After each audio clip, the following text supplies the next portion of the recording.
Hari ini kami akan memulai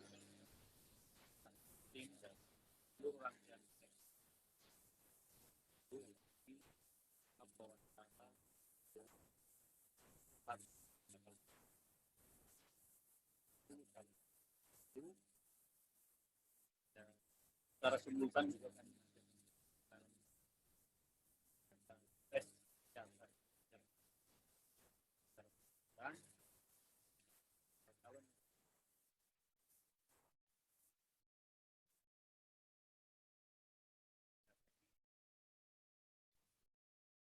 dalam kesempatan ini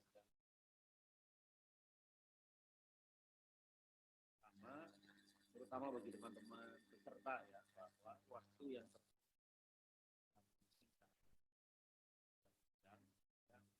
tentu saja kita dulu waktu yang ada.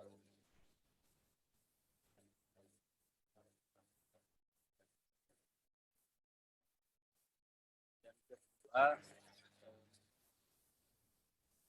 terhadap ini bagi publik kita, bagi peserta dan publik, ada beberapa hal yang mungkin akan menjadi pertimbangan bagi tim seleksi untuk melakukan pendalaman terhadap isu-isu atau terhadap hal-hal yang menyangkut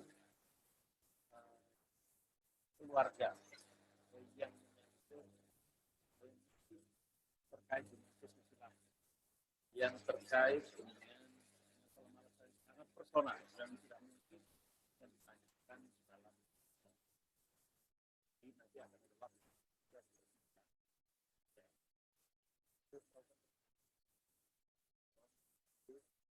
kali terkait. Ya. Yang kedua, barangkali tidak selalu tim seleksi dan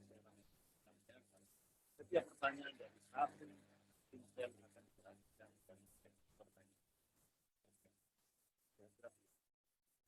Itu hal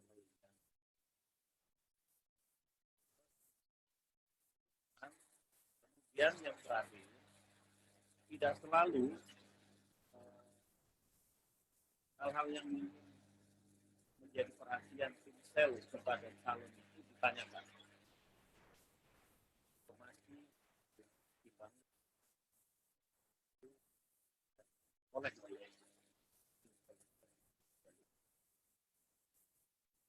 itu ada tambahan dari teman-teman tim seleksi. Cukup ya? Baik, karena ini hari pertama, mari mulai membaca doa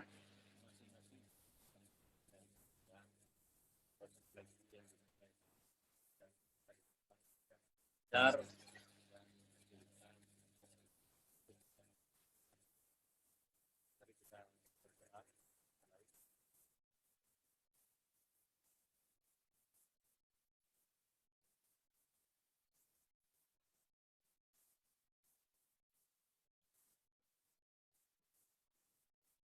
baik, Bapak Ibu, teman-teman semua, hari ini kita akan mulai wawancara dengan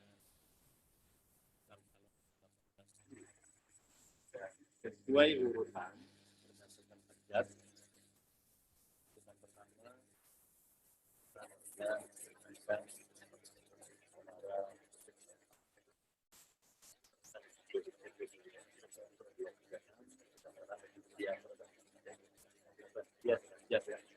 Yang pertama, kami ingin memulai proses wawancara ini dengan terlebih dahulu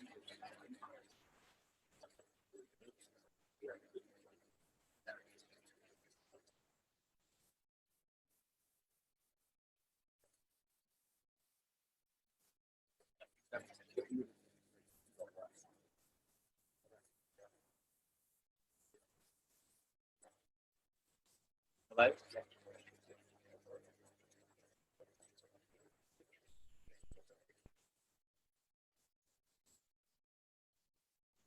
Terima kasih.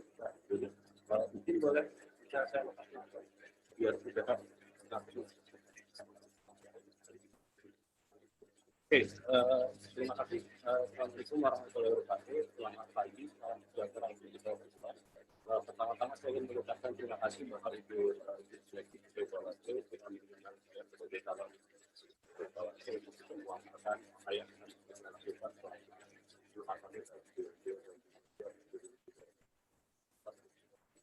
yang pertama, judul yang ingin saya sampaikan adalah bagaimana kita bisa mewujudkan Bawaslu sebagai lembaga yang berkelanjutan sebagai sebuah kebijakan penting untuk menghadirkan pemilu 2024 kita sudah mengetahui secara banyak hal bahwa tentang pemilu 2024 memang paling sekali sebenarnya semua orang, semua pihak, termasuk itu saya bisa yang berpendapat bahwa tantangan pemilu 2024 bukan hanya terkait dengan penetapan pemilu 2024 saja, tapi ada juga aspek keterbatasan regulasi yang memang menjadi satu isu yang krusial yang kita lihat dan bagian ini.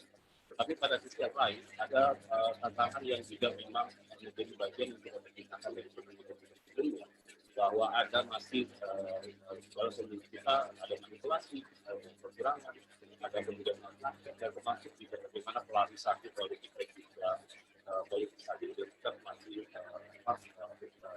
terbiasi pemilu-pemilu yang lain ada dua hal yang ingin saya sampaikan terkait dengan apa yang menjadi. Ada dua hal yang ingin saya sampaikan terkait dengan visi dan misi yang ingin saya sampaikan akan hanya bagaimana mewujudkan Bawaslu RI yang berintegritas. Visi saya adalah bagaimana kita sama-sama menghadirkan bukan hanya yang kita lihat penyelenggara pemilu memang ada tiga, KPU RI, Bawaslu RI dan juga DKPP. Tetapi apa yang saya ingin fokusnya adalah bagaimana kita menghadirkan Bawaslu RI sebagai lembaga pengawas pemilu dan juga yang juga memiliki fungsi pencegahan, penindakan dan juga penyelesaian administrasi dan sebagainya juga punya ruang yang sama untuk dihadirkan dan juga kita. Ada tiga hal yang ingin saya hadirkan di dalam diri saya adalah satu, bagaimana kita bisa menghadirkan dan mewujudkan Bawaslu RI punya keberlanjutan dalam fungsi-fungsi pencegahan, pengawasan dan penindakan pemilu. Itu satu hal yang saya pikir nanti akan saya jelaskan di bagian berikutnya. Yang kedua adalah bagaimana kita bisa menghadirkan sinergi Bawaslu RI dengan para pemangku kepentingan menjadi kunci di dalam pelaksanaan pemilu. Jadi Bawaslu RI tidak akan bisa bekerja sendiri, dia harus bekerja bersama. Hanya di sektor pemerintah, tetapi aspek-aspek yang lain. Yang ketiga adalah bagaimana kita bisa menghadirkan dan mewujudkan modernitas atau Bawaslu yang modern dan juga punya inovasi di dalam pengelolaan teknologi yang menjadi penting di dalam perkembangan terhadap kemudian informasi.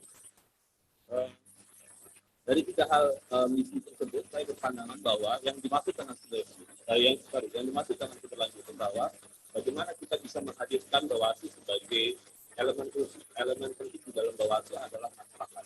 Pengawasan itu ada di masyarakat. Itu bagaimana kita menghadirkan pengawasan pemilu itu bukan kita dorong untuk kemudian lebih mandiri. Jadi poin adalah kemandirian di dalam kelompok masyarakat untuk bisa melakukan pengawasan. Tapi pada sisi yang lain, kita juga mengharapkan bahwa ada inisiatif-inisiatif dari kelompok-kelompok lain. Terutama dalam ke depan saya melihat ada potensi untuk mengembangkan bagaimana kelompok-kelompok itu di dalam konteks kepemiluan kita itu juga penting untuk bicara. Pada sisi yang lain, saya melihat bahwa di dalam konteks setelah pemilu 2024 kita juga menghadapi satu situasi di mana akan ada banyak perubahan regulasi dan juga pertimbangan sosial politik yang mengharuskan kita memikirkan bagaimana bentuk kepemiluan kita. Saya pikir saya akan menghadirkan bagaimana keberlanjutan Bawaslu menjadi bagian penting dari soal itu. Yang kedua adalah soal sinergi. Saya ingin menghadirkan bagaimana Bawaslu itu punya peran yang juga signifikan dan bukan hanya sebagai memfasilitasi relasi dengan para pemangku kepentingan di kepemiluan, tetapi juga bagaimana menghadirkan relasi-relasi yang selama ini yang saya perhatikan masih ada yang kurang. Terutama bagaimana kita bisa mengedepankan aspek-aspek bukan hanya formalitas, tetapi juga informalitas dalam relasi-relasi kepemiluan. Karena ini yang menjadi banyak problem yang kita lihat dalam pemilu belakang. Nah, terakhir yang soal modern ini yang kesulitan yang ingin saya tekankan adalah bagaimana kita bisa menghadirkan Bawaslu juga merespon perkembangan teknologi dan juga inovasi-inovasi yang dihadirkan bagaimana soal pengawasan, penindakan dan sebagainya.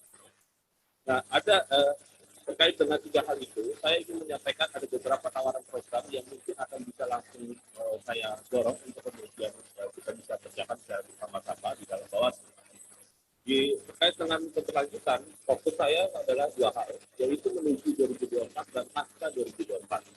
Kalau menuju 2024, fokus utama yang akan saya dorong adalah bagaimana soal rekrutmen pengawas pemilu, yang memang hari ini kita bedakan antara yang sudah permanen, yang komisioner sampai di kabupaten kota, dan juga yang ad hoc, yang pengawas ad hoc. Dengan tentu mempertimbangkan rekam jejak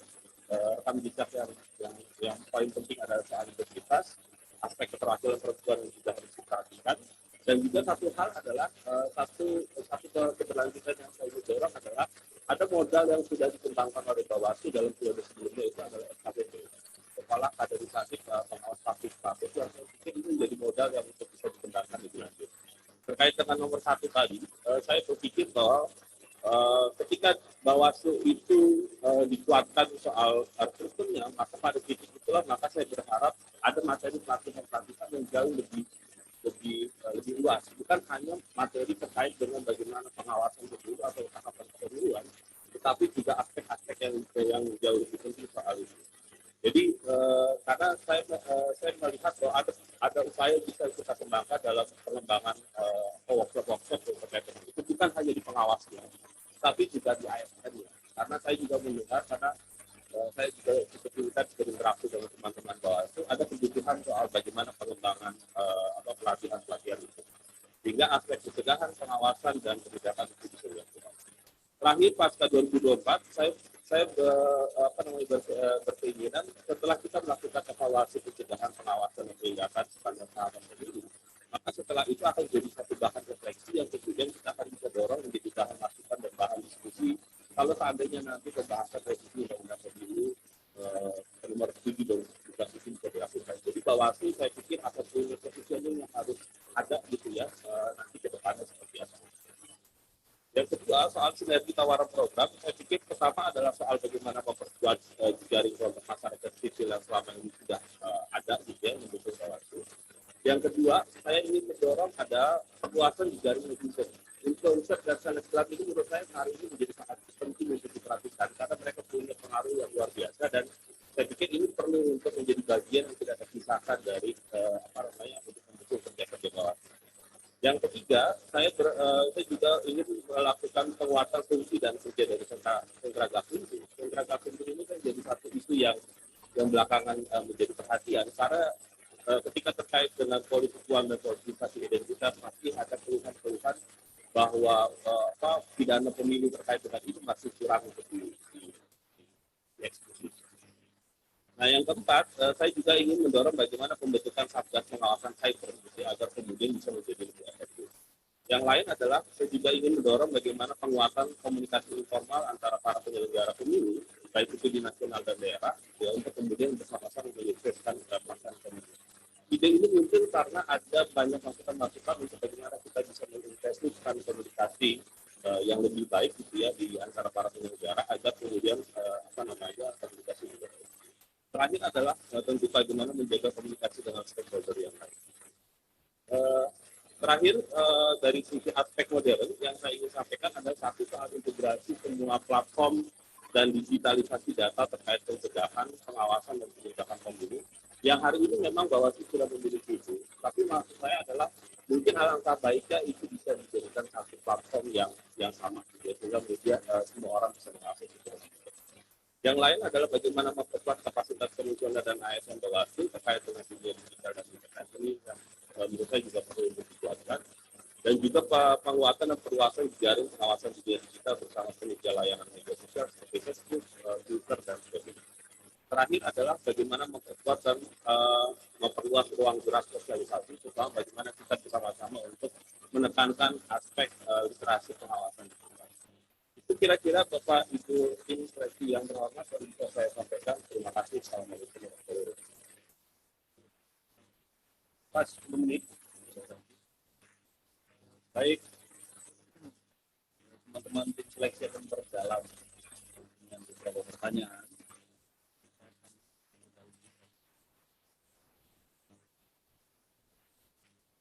Kalau saya lihat atau saya simak,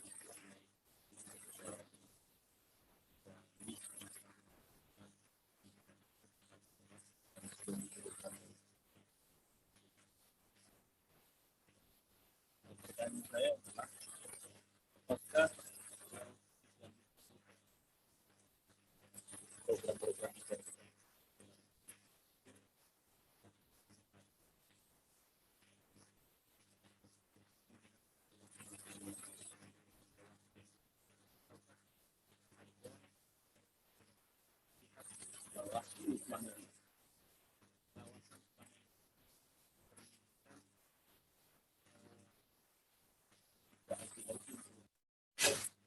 silat menurut saudara bahwa proses pengawasan selama itu ini harus.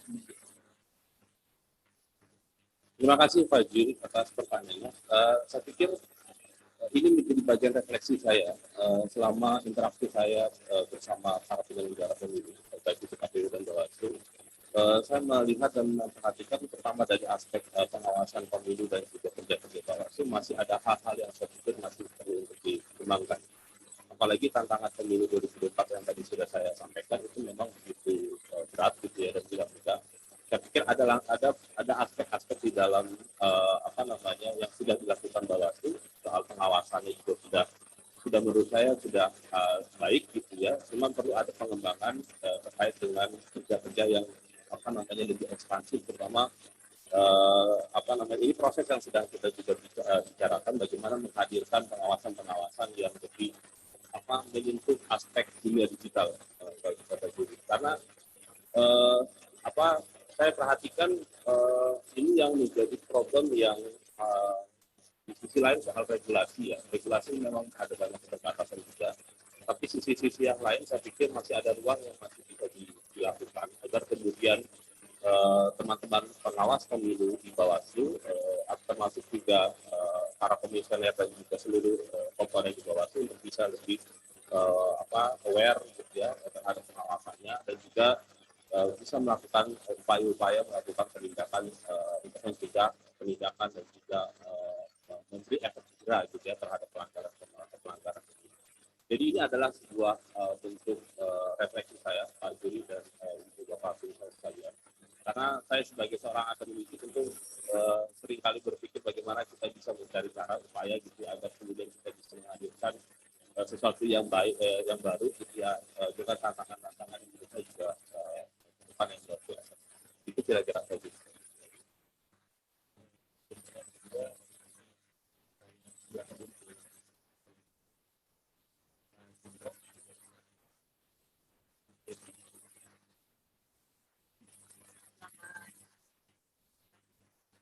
Lagi gitu.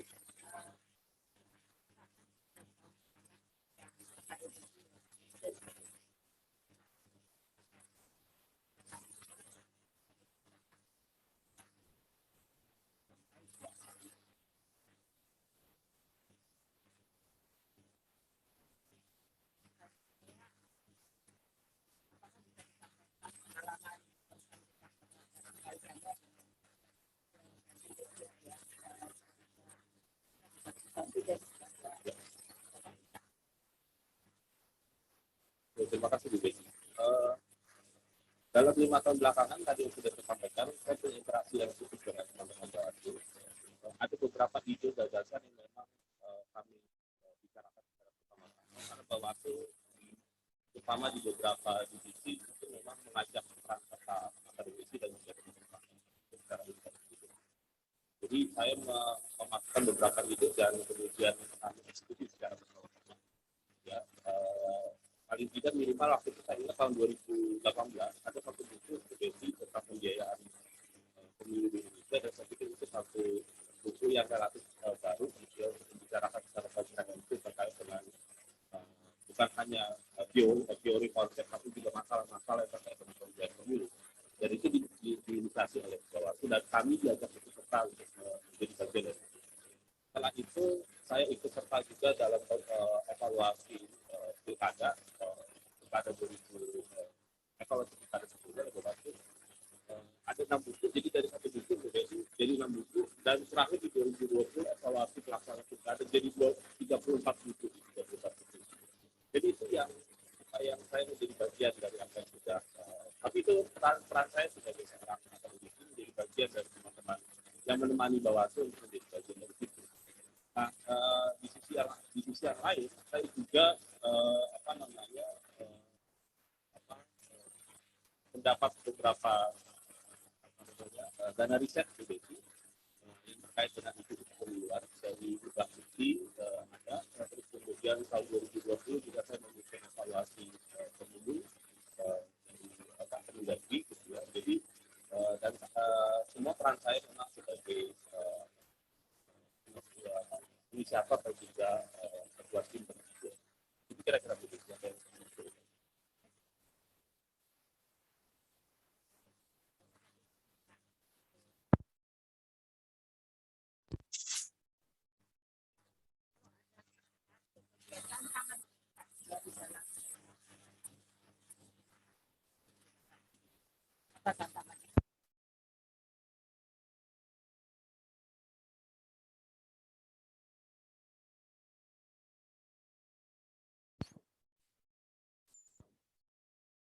Kenapa demikian? Satu, saya merasa kalau kita bicara Bawaslu, elemen pentingnya itu ada di masyarakat, kelompok masyarakat. Saya beranggapan kelompok masyarakat itu dengan konteks hari ini Bawaslu ada, itu kan kesannya Bawaslu itu memberi ruang dan space gitu ya buat masyarakat berpartisipasi.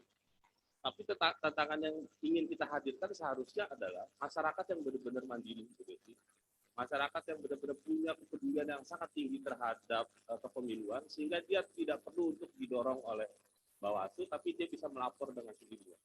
Nah, itu menurut saya tantangan yang tidak mudah gitu ya, karena kalau misalkan kita ingin menghadirkan masyarakat atau kelompok-kelompok masyarakat punya inisiatif yang tinggi untuk melakukan pelaporan, pengawasan gitu ya, secara independen gitu, tentu ke depan kita akan berpikir ulang soal kehadiran Bawaslu, perlu atau tidak. Tetapi menurut saya poin di situ menjadi sangat krusial, dan tetap Bawaslu posisinya harus ada gitu ya, untuk tetap bisa mendampingi. Cuma bagaimana kita nanti pelan-pelan kita bisa menghadirkan satu situasi pengawasan dari kelompok-kelompok masyarakat yang tadi saya sebut. Dia punya kemandirian, punya keindependenan, dan punya ruang-ruang yang bisa melakukan itu secara inisiatif yang tinggi. Itu yang menurut saya penting. Pada sisi yang lain, yang kita lihat juga, Bawaslu itu punya punya keterbatasan yang juga tidak yang kita sadari juga. Satu, Bawaslu secara struktural hierarki kan baru ada sampai kabupaten kota gitu ya. Pada sisi yang lain ada juga desakan untuk perubahan di Badan Peradilan Pemilu gitu ya. Itu tantangan baru juga. Belum lagi nanti kita melihat pemilu serentak 2024, kemudian orang akan berpikir ulang terkait dengan apa makna dan peran penyelenggara pemilu yang sifatnya hierarki dan juga nasional. Itu juga akan banyak diskusi yang saya pikir perlu dan layak untuk kita bicarakan secara bersama-sama. Tapi fokusnya itu nanti setelah 2024 ini. Kita akan melihat di 2024 dulu, nanti saya pikir nanti kita akan ada banyak ruang untuk bisa membicarakan itu demi kemajuan bersama. Itu poin. Baik, Bu Betty, terima kasih. Bu Endang, melanjutkan. Terima kasih, Pak. Saudara Aditya,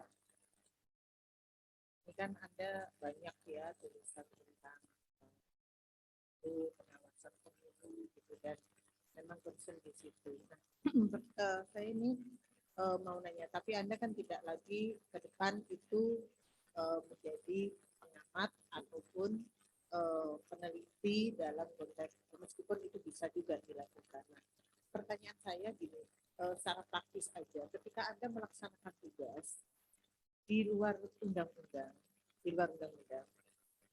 apa yang menjadi pedoman dalam Anda bekerja?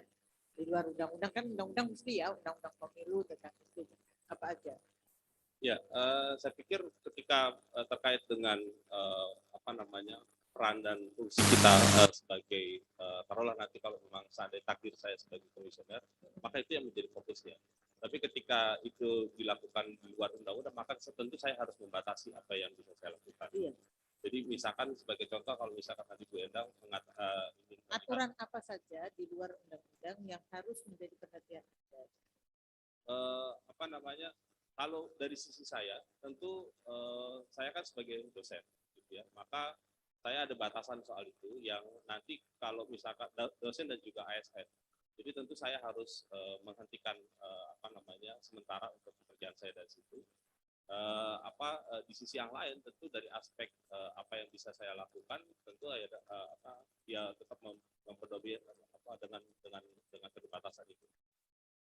Jadi tetap saya akan melakukan fungsi yang seharusnya. Ya, maksud saya begini Mas Adit. Jadi ketika Anda melaksanakan tugas sebagai Bawaslu, tentu ada aturan undang-undang dan turunannya mestinya ya. Nah, turunannya itu termasuk di dalamnya adalah peraturan KPU, betul nggak? Ya.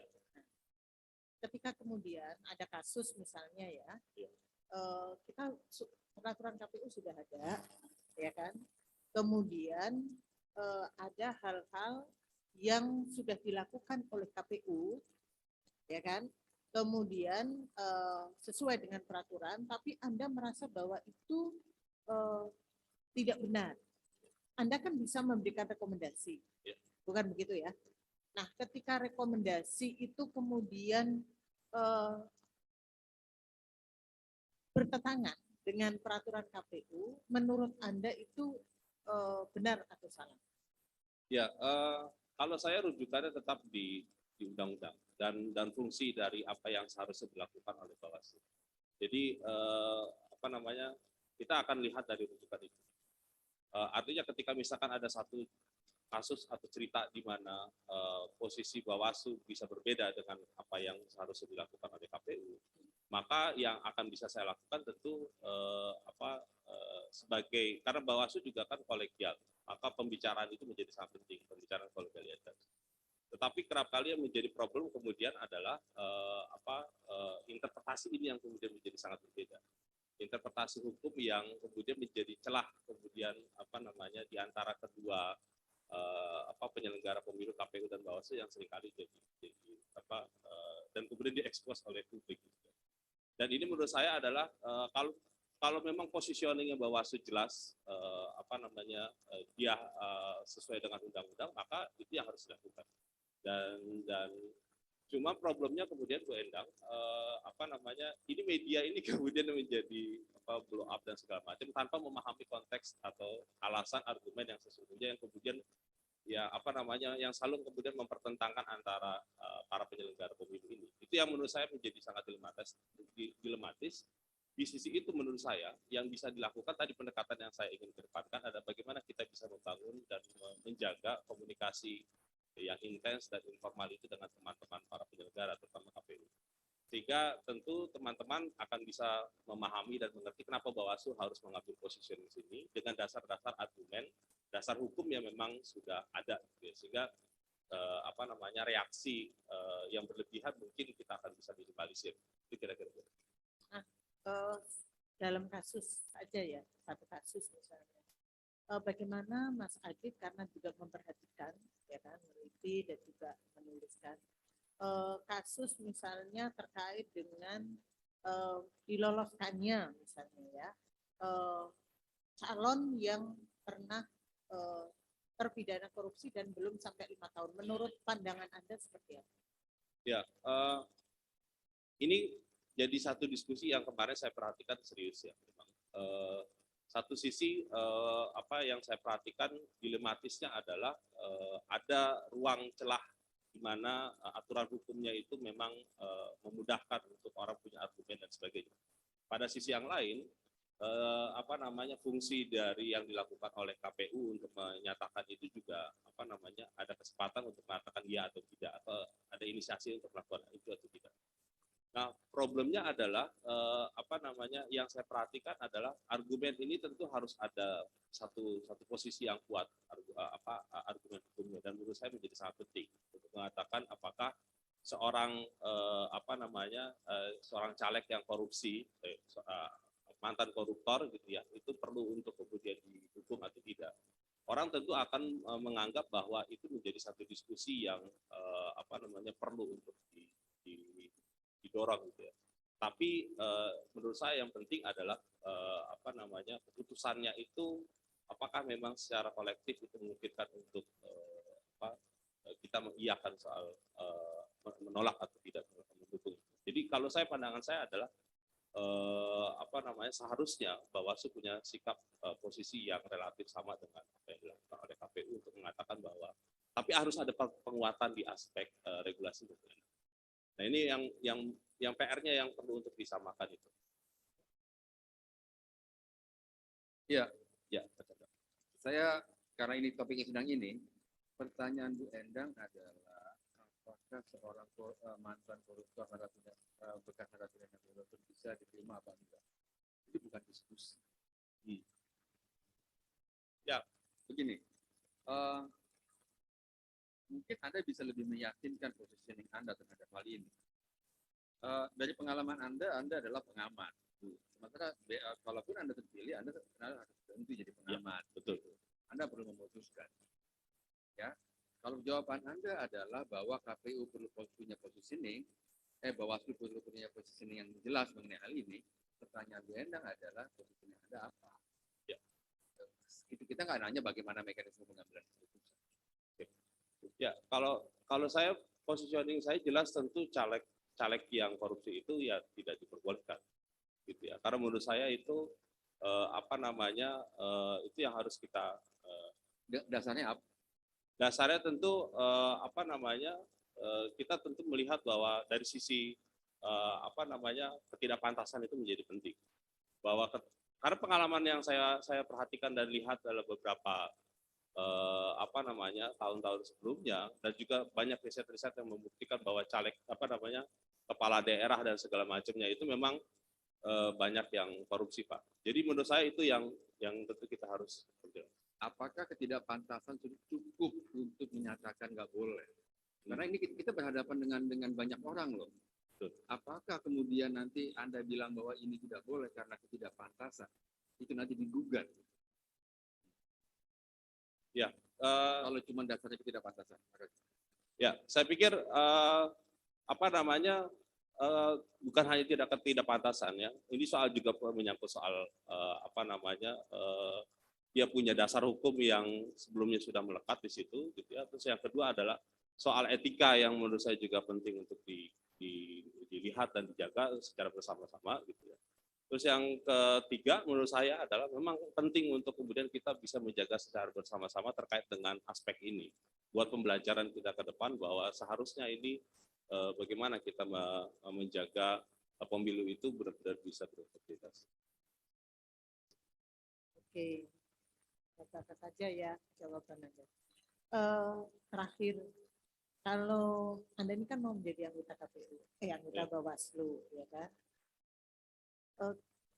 Saat ini Anda juga sering menulis, mengamati, meneliti terkait dengan kinerja maupun apa yang dilakukan oleh Bawaslu. Menurut Anda, seberapa kalau dalam evaluasi itu Anda bisa menilai kinerja Bawaslu saat ini dalam konteks penilaian Anda, ya? Ini memang subjektif ya penilaian Anda. Berapa kira-kira nilainya? Dan ketika Anda masuk nanti, berapa poin yang bisa Anda tambahkan sehingga misalnya sekarang 70, besok saya bisa tingkatkan kinerja menjadi 80, misalnya gitu. Ya, saya pikir. Dan apa yang menjadi kekurangan yang harus diperbaiki?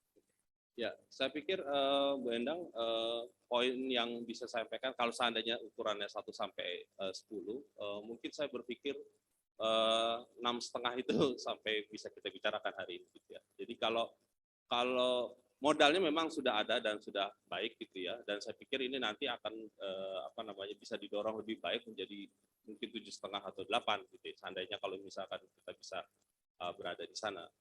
Hal yang bisa dilakukan tentu adalah terkait dengan soal pengawasan ya, dan juga soal penindakan. Penindakan ini yang saya pikir masih ada banyak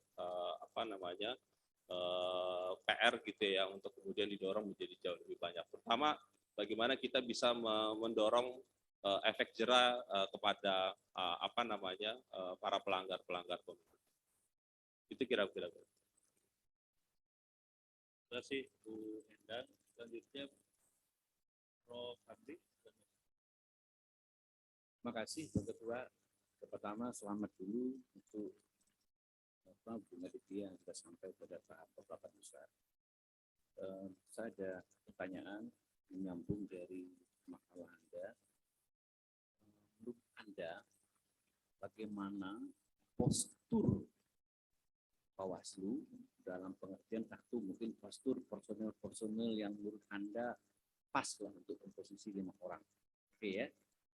Kedua, postur kelembagaan tentu sesuai dengan paper Anda berpikir postur sekarang mungkin perlu ditransformasi ke arah yang Anda gagas tadi. Oke, kami ingin minta penjelasan lebih lanjut seperti apa bayangan postur kelembagaan. Mungkin terakhir juga perlu pendapat Anda tentang political postur. Postur politik itu gimana dalam hubungan dengan DPR, dengan KPU, dengan DKPP dan seterusnya. Ini kan dengan pemerintah misalnya. Jadi postur politiknya kayak apa? Coba 3 dulu. Oke, terima kasih Prof. Hamdi. Kalau dari sisi postur kelembagaan, saya pikir yang tadi saya sampaikan, posisinya Bawaslu memang sebagai bagian yang tidak terpisahkan dari penyelenggara, maka secara inti mereka dia harus menjadi penting di sana bersama dengan KPU dan juga DKPP. Nah, ini yang menurut saya penting untuk dijaga dan kemudian agar kemudian bisa bekerja sinergi dengan para penyelenggara yang lain. Tetapi Bawaslu tidak bisa kerja sendiri, yang tadi saya sampaikan, dia harus juga bekerja dengan pemerintah, ya, pemerintah pusat dan juga pemerintah daerah. Itu satu sisi. Sisi yang lain juga dia harus bekerja juga dengan kelompok-kelompok masyarakat, ya, baik itu NGO, kelompok-kelompok masyarakat sipil lain, ya, ormas, ya, termasuk juga universitas dan sebagainya. Dengan partai politik tentu juga penting untuk bisa dijaga komunikasinya. Nah, terus kemudian di level daerah dengan DPR itu juga perlu. Nah, itu postur politik yang saya pikir ideal untuk kemudian kita tekankan, ya, itu satu hal. Nah, yang kedua dari sisi kalau tadi pertanyaan Prof. Hamdi adalah kalau dari postur komisionernya itu seperti apa? Tentu perlu ada kalau selama ini kan yang saya perhatikan komisionernya KPU dan Bawaslu itu ada dinamika untuk bisa melihat postur berasal dari kelompok yang bagaimana. Satu tentu kita belakangan ini kita lihat dan perhatikan ada kecenderungan penyelenggara pemilu di level daerah untuk naik menjadi nasional, dan itu menjadi sangat penting juga untuk bagaimana kita menghadirkan teman-teman yang sudah punya pengalaman di daerah untuk bisa berkontribusi di tingkat pusat. Itu satu. Jadi berasal dari penyelenggara yang di bawahnya itu bisa menjadi satu pertimbangan, atau teman-teman yang sudah punya pengalaman sebelumnya itu bisa menjadi pertimbangan. Yang kedua tentu juga harus bisa mencerminkan kebinekaan dari masyarakat kita. Ya, kelompok-kelompok masyarakat, kelompok-kelompok dari etnis dan segala macam itu menjadi bahan pertimbangan yang saya pikir karena ini Bawaslu ini kan dia refleksi dari masyarakat Indonesia gitu ya, dan juga KPU juga sama gitu ya. Tentu ini menjadi sangat penting benar-benar dijaga. Nah, yang ketiga soal satu soal penyelenggara, yang kedua tentu ke depan tentu harus juga bisa mengedepankan aspek kelompok lain seperti misalkan dari pegiat pemilu ataupun universitas untuk menghadirkan banyak inovasi-inovasi yang bisa dilakukan. Jadi karena saya berpandangan bahwa teman-teman yang penyelenggara memang sudah punya pengalaman luar biasa tentu, tapi kalau misalkan ada yang di luar sana bisa berkontribusi tentu akan bisa saling mengisi. Itu postur yang, dan satu sisi lagi adalah soal yang diharuskan oleh undang-undang adalah soal keterwakilan perempuan. Itu juga menjadi penting. Apa namanya itu kira-kira Prof Hamdi apa namanya soal postur yang bisa kita lihat. Seberapa penting karakteristik postur yang Anda kemukakan tadi dibanding misalnya kalau pendapat saya lebih fokus melihat ekspertis ketimbang hal yang tadi. Jadi banyak keluhan selama ini adalah kompetensi. Jadi kalau ekspertis apa bidangnya yang paling penting? Ya, kalau soal ekspertis, Bawaslu itu kan kalau pengalaman yang 5 tahun yang lalu memang sarjana hukum itu ada 4 orang gitu ya, dan 1 yang bukan sarjana hukum.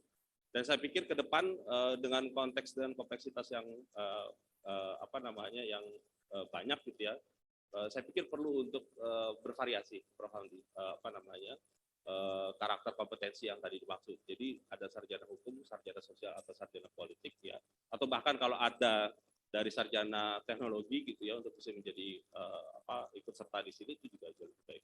Karena tantangannya itu kan jadi sangat lebih beragam. Jadi kira-kira terima kasih. Saya kesempatan yang lain. Terima kasih Prof. Pak Erlangga dan melanjutkan. Terima kasih Pak Ketua. Pertanyaan pertama buat Bung Aditya ini. Tadi yang Anda utarakan itu terkait dengan relasi Bawaslu dengan stakeholder yang terkait dengan masyarakat sipil, dengan institusi yang lain ya. Pertanyaan saya itu bagaimana Anda bisa membangun institusionalisasi yang terkait dengan lingkungan kerja Bawaslu yang bisa bebas dengan anasir-anasir money politik. Membangun lingkungan kerja yang berintegritas itu seperti apa? Itu pertama. Kedua, tadi dalam persoalan Anda utarakan tentang problem polarisasi politik di Indonesia. Tapi dari tadi saya belum mendengar dan perlu pendalaman bagaimana 3 misi yang Anda sampaikan itu bisa menjawab untuk meredam polarisasi politik di Indonesia terkait dengan Bawaslu. Ya, oke. Yang pertama soal apa yang bisa dilakukan apa namanya dengan pelembagaan yang yang tadi saya tekankan. Jadi gini, Mas Erlangga, di dalam rekrutmen Bawaslu, saya pikir terutama untuk yang di komisioner gitu ya sampai kabupaten kota itu kan memang sudah ada SOP-nya, sudah ada sesuatu yang sudah ditekankan ya seperti itu. Nah, cuman yang menjadi tantangannya kemudian terkait dengan apa yang tadi saya inginkan dengan konteks keberlanjutan ya. Tentu ini terkait dengan bagaimana kita mengisi konten atau substansi ya pengetahuan yang terkait dengan soal pengawasan. Ya bukan hanya pengawasan, karena saya juga mendengar dari teman-teman komisioner di daerah, di provinsi dan sebagainya gitu ya. Mereka membutuhkan pengetahuan yang lain gitu ya.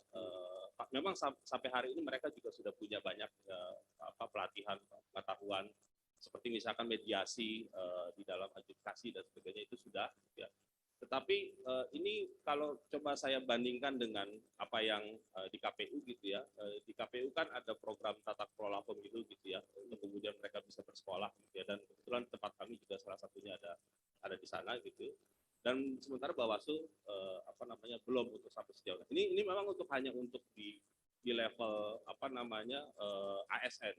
Saya punya pandangan bagaimana peningkatan dan meluaskan materi-materi yang sifatnya bukan hanya di pengawasan tetapi juga pencegahan dan sebagainya, dan juga termasuk penindakan. Jadi levelingnya itu BIMTEK itu bukan untuk soal hanya sekedar fungsi tahapan sepanjang kepemiluan, tetapi lebih dari itu gitu ya. Dia juga punya pengetahuan soal bagaimana manajemen kepemiluan, logistiknya, terus kemudian soal teknis di dalam kampanye dengan perkembangan teknologi yang banyak gitu ya. Saya pikir mereka juga perlu meng-reach out gitu ya, sosial media itu gimana tantangannya, termasuk tadi soal yang saya sebut dengan politisasi identitas dan polarisasi politik. Mereka harus meresponnya seperti apa. Jadi maksud saya adalah teman-teman komisioner ataupun juga nanti dibantu oleh teman-teman ASN itu dia punya pengetahuan yang komprehensif gitu ya, bagaimana membangun membangun pengetahuan dalam menghadapi tantangan-tantangan yang dimaksud. Ya karena misalkan begini, kita punya problem membedakan mana yang disebut dengan hoax atau bukan hoax, gitu. Ujaran kebencian, terus kemudian dia harus mendorong adanya atau menggunakan tools tertentu gitu ya dengan cek fakta segala macam, dan saya pikir itu yang kemampuan teknis yang bukan hanya teknis tetapi juga digital literasi juga harus ada gitu ya. Bagaimana mendorong masyarakat untuk mau peduli melaporkan sesuatu gitu. Sebagai contoh misalkan gini, yang saya perhatikan dan saya juga dengar dari teman-teman Bawaslu sebelumnya adalah terkait dengan Bawaslu dan juga aplikasi-aplikasi yang ada yang sudah dibangun itu memang sudah baik gitu ya. Cuman respon untuk kemudian memaksimalkan orang melapor itu memang butuh effort. Nah, itu menjadi tantangan yang menurut saya juga tidak mudah gitu. Jadi Bawaslu sebagai sebuah institusi dan juga orang-orang yang ada di dalamnya itu bisa bukan hanya sekedar punya pengetahuan, bukan hanya sekedar menjalankan aktivitas atau program-program yang harus dilakukan gitu ya, tetapi juga bisa mendorong masyarakat untuk melakukan inisiatif-inisiatif itu secara besar-besaran. Nah, terkait dengan pertanyaan nomor 2 yang bagaimana kita bisa mendorong polarisasi dan politisasi identitas itu, saya tadi di dalam tawaran saya adalah tantangan yang paling serius itu ada di dunia digital, Mas Erlangga. Ya, karena itu yang saya dengar dan saya pahami ada keterbatasan soal regulasi. Ya, Bawaslu juga seringkali punya keterbatasan untuk tidak bisa mencoba bergerak lebih lincah gitu ya untuk bisa melakukan itu.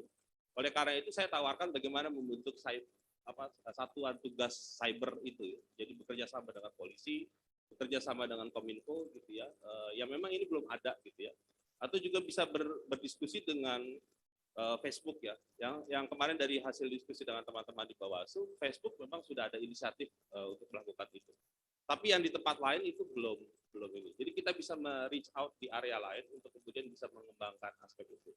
Jadi kalau ditanya apakah kemudian itu bisa mereduksi, saya meyakini itu bisa, karena ternyata di kalangan penyedia layanan sosial media mereka punya kemampuan untuk bisa menekan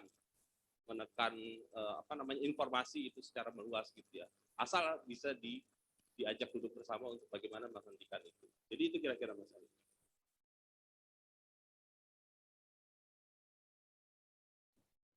Cukup ya, Pak Chandra. Ya, makasih. Assalamualaikum warahmatullahi wabarakatuh. Mas Adit ya, mohon maaf tadi saya jangkin pertanyaannya Bu Endang. Anda tuh aktif di sosial media ya? Iya, punya Adipert, ya, ada di Instagram, ya. Facebook. Ya. Itu kan informasi publik ya? Ya. Karena Anda nggak bikin jadi private kan? Iya, betul. Baik, ada beberapa, Anda punya tulisan banyak ya, sebagai pengamat ya? Iya. Tetapi ada beberapa pertanyaan dari anggota timsel yang lain yang saya bikin note. Misalnya, tadi Prof. Hamdi menyatakan, ekspertis apa? Dan Anda menjawab, ekspertisnya kemarin ada 4 yang bidang hukum, kemudian Anda menjawab ya mungkin bidang hukum yang lain bisa memberikan kontribusi bidang yang lain gitu ya. Kemudian mengenai masalah buka pengaduan ya, Bawaslu sekarang, dan kemudian respon masyarakat menjadi minim dan ada nyatakan itu tantangan. Boleh nggak saya pribadi atau teman-teman Pansel yakinkan kalau karena Anda bukan lagi jadi pengamat, betul. Kalau Anda terpilih, Anda adalah pelaksana. Kalau bicara bahwa respon masyarakat minim dan itu merupakan tantangan, itu statement pengamat. Bagaimana menyelesaikannya? Kalau bahwa perlu ekspertis lain, ya apakah perlu ekspertis background pendidikan fakultas teknik atau apa gitu loh. Jadi mungkin pertanyaan pertama adalah tolong yakinkan kami, Anda pernah punya pengalaman sebagai eksekutor memutuskan sesuatu dan menyelesaikan masalah sesuatu itu besar. Ya, punya pengalaman itu apa enggak? Gitu ya. Karena kita perlu diyakinkan nih, ya, bahwa ini masalah, ini tantangan, itu kemudian itu kalau pengamat ada di sini. Yang kedua, pengawasan kan, Bawaslu. Tolong disampaikan kepada kami, pengawasan yang efektif itu seperti apa? Tolong dijawab, bukannya mengidentifikasi masalah. Identifikasi masalah itu adalah enggak, pengamat boleh. Pengawasan efektif itu. Ketiga, karena Anda pengawas, bisa dijelaskan kepada kami enggak mengenai cara tingkat integritas yang Anda pahami. Oke, Pak Chandra, mudah-mudahan saya ingat nanti, mohon maaf nanti kalau saya ulang lagi. Ya pertama soal sebagai eksekutor, pengalaman untuk mengeksekusi ya. Memang betul, saya punya keterbatasan soal itu karena tidak sebagai pengamat atau akademisi, tentu saya punya ruang yang terbatas gitu ya untuk kemudian berbeda dengan para penyelenggara gitu ya. Tetapi pada sisi yang lain, Pak Chandra, saya juga punya pengalaman sebagai pusat penelitian gitu ya, untuk bisa menginisiasi ataupun mendorong mengeksekusi dan juga bekerja sama gitu dengan pihak-pihak lain. Dan saya pikir ruang itu ada di saya, Pak, sebagai sebagai direktur lembaga gitu ya. Dan memutuskan bekerja sama dengan siapa, terus kemudian berinteraksi dengan siapa, gitu ya, menjalankan atau program itu ada di ruang arena itu. Nah, memang betul ruangnya memang terbatas gitu ya, Pak Chandra. Dan saya pikir, tapi pada sisi yang lain saya juga punya kesempatan pada waktu sebagai penyelenggara program studi juga punya peran-peran itu. Jadi mengeksekusi harus berinteraksi dengan pihak kampus ataupun pihak dosen gitu ya, berinteraksi di situ. Nah, itu satu sisi yang saya pikir tapi pada sisi yang lain saya juga punya ruang di mana interaksi saya dengan lembaga-lembaga lain gitu ya, untuk bekerja sama misalkan dengan Kemendagri terakhir yang saya saya berinisiasi untuk melakukan itu, meskipun idenya bukan di situ. Pernah nggak punya pengalaman menghukum orang? Kenapa? Pernah nggak punya pengalaman menghukum orang? Menghukum orang? Menghukum orang belum pernah, Pak. Baik administratif maupun apa. Bahwa Anda salah, Anda begini-begini, pernah nggak punya pengalaman? Belum pernah untuk mengatakan seseorang itu salah. Nah, belum pernah. Tetapi ketika ada orang yang salah gitu ya, dalam pekerjaannya, ya pendekatan yang saya lakukan adalah tidak lagi langsung menghukum secara langsung, Pak. Tapi saya ajak diskusi dan melihat secara langsung gitu, apa yang menjadi kesalahannya. Tapi meskipun orang tersebut kemudian dia mengundurkan diri gitu, Pak. Itu yang jadi mengundurkan diri itu bukan kemudian karena saya suruh untuk menghukum gitu ya. Tapi karena memang merasa sudah tidak sanggup dengan pekerjaan-pekerjaan yang ada. Itu kira-kira, Pak. Ya, yang kedua, mohon maaf, yang kedua tadi terkait dengan soal pengawasan yang efektif ya. Nah, pengawasan efektif, teman-teman Bawaslu ini yang saya perhatikan, memang mereka sudah punya banyak tools, Pak. Toolsnya itu menurut saya sudah, saya harus akui itu sudah baik gitu ya. sudah bekerja dengan sangat efektif juga gitu ya. Soal pelaporannya dia akan bisa langsung masuk ke handphone dan sebagainya gitu ya. Cuman dalam beberapa hal saya pikir masih ada ruang kemudian untuk bisa dilakukan improvement, pengembangan yang lebih baik ya. Karena saya sangat yakin kalau teman-teman diberikan pengetahuan yang jauh lebih memadai. Sebagai contoh misalkan tadi saya bicara soal ruang keterbatasan yang dihadapi oleh Bawaslu untuk melakukan monitoring terkait dengan politik uang atau polarisasi identitas. Bisa nggak teman-teman tuh apa? Jadi tolong kata ganti orang itu langsung spesifik, gitu ya. Karena kita juga teman kan. Siap. Maksud saya yang saya maksud adalah para pengawas di tingkat ad hoc ini, Pak Chandra. Saya pikir mereka kan punya pengetahuan sudah ada BIMTEK, sudah ada pelatihan gitu ya. Tapi menurut saya ini harus kemudian diintensifkan dengan pengetahuan yang jauh lebih baru gitu ya, agar kemudian mereka tahu kalau seandainya mendorong masyarakat untuk melaporkan hoax gitu ya, atau mengidentifikasi status tertentu itu diidentifikasi hoax itu gimana caranya? Itu kan menurut saya perlu skills yang memadai untuk mengatakan bahwa ini hoax, sementara yang ini bukan hoax gitu. Jadi itu yang menurut saya perlu untuk dikuatkan gitu ya, agar kemudian para pengawas ad hoc, kemudian kelompok-kelompok masyarakat lain yang memang mendukung Bawaslu gitu ya. Termasuk tadi gagasan saya adalah bagaimana kita juga meyakinkan influencer atau selebgram yang mereka juga punya pengaruh yang sangat luar biasa dan banyak sekali gitu ya, untuk bisa bersama-sama mengidentifikasi untuk mengatakan ini hoax atau bukan hoax gitu ya, untuk mengatakan kalau sudah hoax lalu kita dorong untuk melapor. Ini loh platformnya kalau melapor misalkan di Bawaslu, ada di platform tertentu dan segala macam. Itu menurut saya perlu untuk dikuatkan Pak Chandra, dan ada ruang untuk melakukan itu agar kemudian pengawasannya efektif dalam pengertian bukan hanya semata-mata. Saya tidak ingin mengatakan bahwa pengawasan efektif itu ada di kelompok-kelompok masyarakat yang sudah yang ada sekarang, misalkan mahasiswa, kelompok disabilitas gitu ya, terus kemudian perempuan gitu ya, itu tetap ada gitu ya, dan itu tetap dijalankan karena tentu akan mereka bisa menjangkau kampung-kampung dan desa-desa yang tentu dari sisi akses internet itu tidak mudah.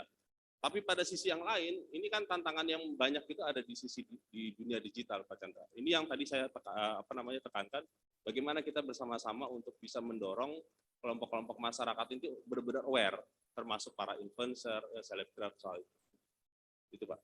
Bagaimananya belum terjawab tuh, Mas. Kalau hoax itu adalah menyaring ya. Tapi bagaimana mendorong orang untuk melapor? Ya. Tadi Anda bilang bahwa kanalnya sudah banyak. Ya, tapi tingkat partisipasi pelapor itu minim. Nah, bagaimana mendorong? Cuman bagaimana mendorong itu belum dijawab tuh sampai sekarang. Ya, mendorong itu dalam pengertian maksud saya bukan hanya sosialisasi gitu ya. Bukan hanya menyampaikan. Jadi bisa memberi contoh atau memberikan lihat di YouTube atau video-video pendek gitu ya. Untuk kemudian bagaimana teknis melapor, bagaimana mengidentifikasi kalau status tertentu itu bisa dikatakan hoax, kemudian bisa di copy paste atau dicari linknya itu dengan cari fakta apa gitu, saya lupa yang dikembangkan oleh teman-teman di Mavindo atau di Kominfo gitu ya Pak Chandra. Jadi itu bisa dimasukkan di situ dan kemudian nanti akan ada klarifikasi bahwa ini misalkan itu adalah berita hoax dan sebagainya. Dan kemudian bisa disampaikan di luar bahwa ini hoax, ini yang bukan hoax. Nah itu secara teknis itu bisa dilakukan di kanal-kanal yang tadi saya maksud. Ada video pendek, terus kemudian ada gambar-gambar menarik dan penting untuk kemudian disosialisasikan. Dan problemnya itu kan di sosial media dan juga di WhatsApp. Kita kan seringkali melihat video pendek, terus kemudian gambar-gambar sederhana gitu ya, atau bahkan informasi-informasi singkat. Yang kemarin jujur aja pemilu 2019 kita diributkan soal itu. Dan saya pikir itu sarana yang harus diperkuat dan diperbanyak, yang secara luas gitu ya, agar orang kemudian mau bersama-sama melakukan pengawasan secara efektif tadi Pak. Karena sebagai contoh misalkan saya bisa kasih gambaran gini. Kalau meskipun saya punya ruang interaksi yang cukup dengan teman-teman penyelenggara, Tapi seandainya kalau misalkan besok nanti 2024 kita bisa memasifkan seluruh pesan-pesan lewat SMS, lewat WhatsApp gitu ya, untuk melakukan tindakan-tindakan pengawasan begini, itu bisa ide-ide yang menurut saya bisa untuk kemudian dikembangkan. Itu kira-kira Pak Chandra. Yang ketiga, Yang ketiga mohon maaf tadi saya lupa ya Pak Chandra, saya lupa. Mohon maaf. kalau nggak dicatat kenapa lupa Mas? Tingkat Oh ya, tingkat apa namanya? Aduh, saya lupa. sorry Pak. ya, pemahaman Anda atau pandangan Anda atau aliran yang Anda anut, tingkat integritas. Oke, tingkat integritas ya untuk di apa namanya yang saya anut dan kemudian saya kembangkan untuk kemudian dilakukan di Bawaslu. Ya, kalau ditanya soal integritas yang kita diskusikan, saya sebenarnya berani yakin bahwa integritas yang saya punya itu di antara 1 sampai 10 di atas 9 atau 10, Pak. 9, Pak. Karena saya itu merasa sebagai integritas itu sebagai sebuah nilai, Pak. Ya, saya mungkin cerita dari diri saya dulu, ya, secara pribadi gitu ya, dengan ruang lingkup yang saya juga miliki gitu. Saya mungkin punya cerita di mana tahun 2010 ketika istri saya CPNS gitu ya, di panti di DKI Jakarta gitu ya. Istri saya ternyata dia dapat uang rutin mingguan Pak Chandra, yang dia nggak tahu itu dari mana. Ketika itu saya masih di Jerman, dia WA saya Pak Chandra, ayah ini dapat uang rutin nih, tapi nggak tahu dari mana. Ini uangnya mau diapain ya kira-kira. Nah, saya bilang, udah uang itu dibalikkan saja kepada, karena panti ini panti jompo Pak, panti jompo orang-orang tua yang katanya itu dipotong dari uang sabun, uang dan sebagainya, uang makan gitu ya. Dan terus saya balikin aja uang itu kamu kan bisa beliin dia sabun, beliin ini, beliin itu gitu. Nah itu yang saya sampaikan kepada istri saya, dan terus kemudian dan dia lakukan. Istri saya berhenti sebagai CPNS dan kemudian ikut saya ke Jerman. Merasa tidak nyaman dengan situasi itu. Jadi itu satu situasi di mana itu menjadi bagian dari kami. Itu satu cerita, Pak. Cerita yang lain saya ingin katakan bahwa saya sebagai dosen tentu punya interaksi banyak dengan teman-teman mahasiswa. Apalagi mahasiswa ketika berinteraksi dengan urusan tesis, skripsi, disertasi gitu ya, pasti ada urusan-urusan yang sifatnya ingin mempercepat ini, mempercepat itu dan sebagainya. Buat saya itu nggak ada urusan. Kalau naskahnya nggak selesai, kalau naskahnya belum tuntas, buat saya itu nggak ada urusan bahwa Anda bisa memberikan sesuatu. Jadi meskipun kadang-kadang ada yang berusaha untuk memberikan ini, memberikan itu dan sebagainya, gitu. Bahkan ada mahasiswa yang belum mulai untuk menulis saja, ada yang berusaha untuk memberikan amplop kepada saya, Pak. Tapi saya bilang, mohon maaf, Anda itu mahasiswa yang akan nanti berurusan dengan saya. Saya akan terima itu dan silakan dibawa aja. Jadi itu urusannya memang sederhana Pak Chandra. Memang itu bukan urusan yang seperti layak para penyelenggara yang pasti akan berhadapan dengan ratusan juta atau miliaran dan segala macam. Tapi sebagai seorang ketua tim peneliti, saya pernah dihadapkan satu situasi di mana saya harus berhadapan dengan keinginan dari satu institusi untuk melakukan riset dengan hasil yang diinginkan. Lalu kemudian kami bicarakan dengan tim peneliti dan kami bersepakat untuk tidak mengiyakan itu. Dan sebenarnya setelah selesai itu kami lakukan gitu ya. Dan rasanya ya kayaknya sih nggak puas yang pemberi kerjanya gitu ya. Karena waktu janji di awal melakukan A tapi ternyata tidak tuntas seperti komitmen di awal. Itu cerita di mana bagaimana saya ingin bisa menghadirkan itu bentuk integritas yang saya miliki, Pak. Terus kemudian saya juga kalau saya cerita di kemarin di beberapa psikologi dan segala macam, saya juga ceritakan ini nilai yang sebenarnya saya dapat dari orang tua saya. Orang tua saya kan birokrat, Pak. PNS di DKI Jakarta gitu ya. Saya tahu bapak saya itu tidak mohon maaf kalau saya cerita ini bapak saya itu dia bercerita bahwa dia pernah melamar posisi sebagai eselon 3 gitu ya, dan dia tahu dia kalah di posisi itu. Dia cerita sama saya setelah udah lama gitu, ternyata dia memang tidak memberikan uang untuk dapat posisi itu, gitu ya. Dan dia tidak cerita bahwa dia kalah karena kalah kapasitas. Dia nggak mau cerita dia nggak mau cerita soal uang.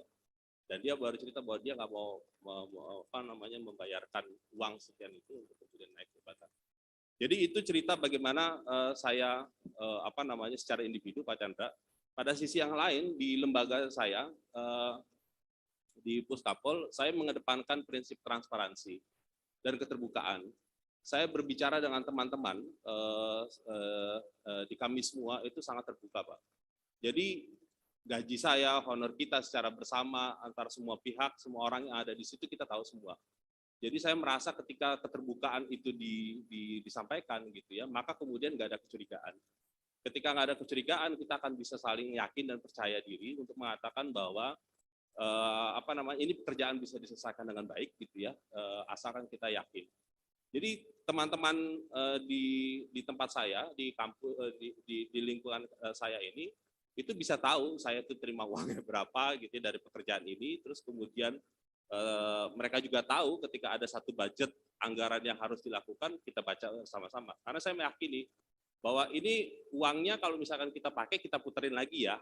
Saya bilang gitu. Karena uang yang diterima itu kita puterin lagi untuk kita bersama-sama karena kami kan lembaganya nggak gede Pak Chandra, sehingga kemudian kita akan mengatakan ini dilakukan secara bersama-sama. Itu prinsip yang mungkin dan saya yakini saya akan bawa gitu Pak Chandra ketika misalkan nanti sebagai Bawaslu, komisioner Bawaslu, bagaimana soal keterbukaan dan transparansi itu yang akan saya bawa di hadapan teman-teman, minimal untuk mengatakan bahwa saya siap untuk mengatakan apa yang menjadi secara bersama-sama ini di sini yang kita miliki. Kalau kita ingin mencapai sekian, tentu akan bisa lakukan dengan cara ini dan juga keterbatasannya. Jadi itu prinsip yang mungkin nanti yang akan saya bawa ketika misalkan nanti terpilih. Itu kira-kira apa? Oke, makasih. Pertanyaan terakhir sederhana. Anda PNS kan? Ya, siapa? Istri nggak PNS kan? Bukan. Apakah Anda mendapatkan sudah dapat izin memberitahukan, menginformasikan kepada atasan Anda? Sudah Pak, ke dekan. Sudah ya? Iya. Sudah dapat? Sudah. Tertulis ya?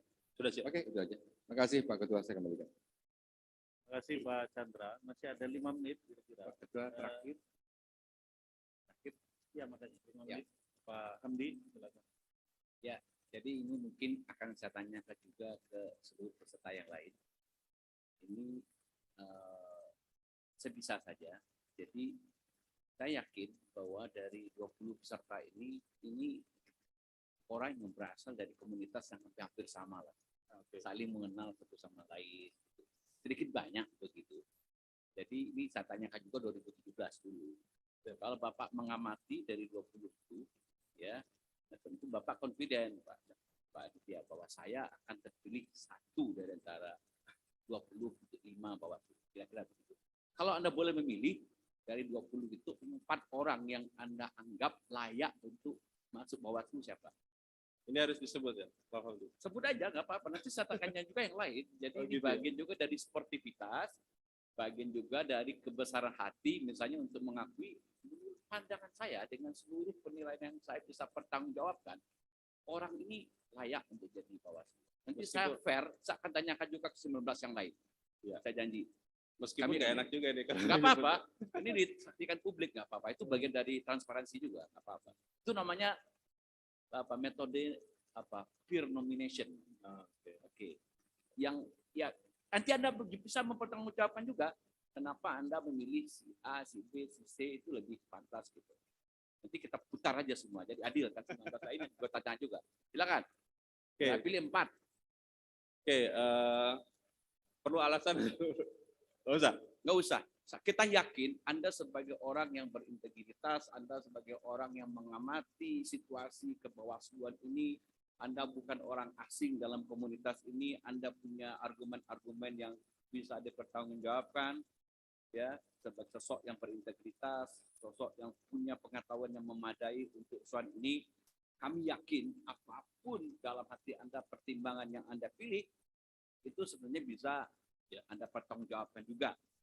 Nanti kami tanyakan juga ke 19 yang lain, tenang Siap, aja. Jadi siap. silakan, bebas gitu loh. Yang Tanpa ada pertama- tekanan dari manapun ini. Yang pertama perempuan, Bu Loli, Bu Senti, Bawaslu Jawa Barat. Yang kedua incumbent Raja Rahmat Bagja. Yang ketiga Erwin, Bawaslu Sulawesi Utara. Yang keempat mungkin Toto ya, Bawaslu Jawa Timur.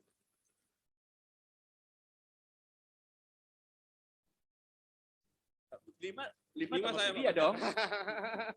Dia harus pede bahwa Ya. saya masuk dari Terima semua kasih. itu. Mungkin singkat ya terakhir dari saya.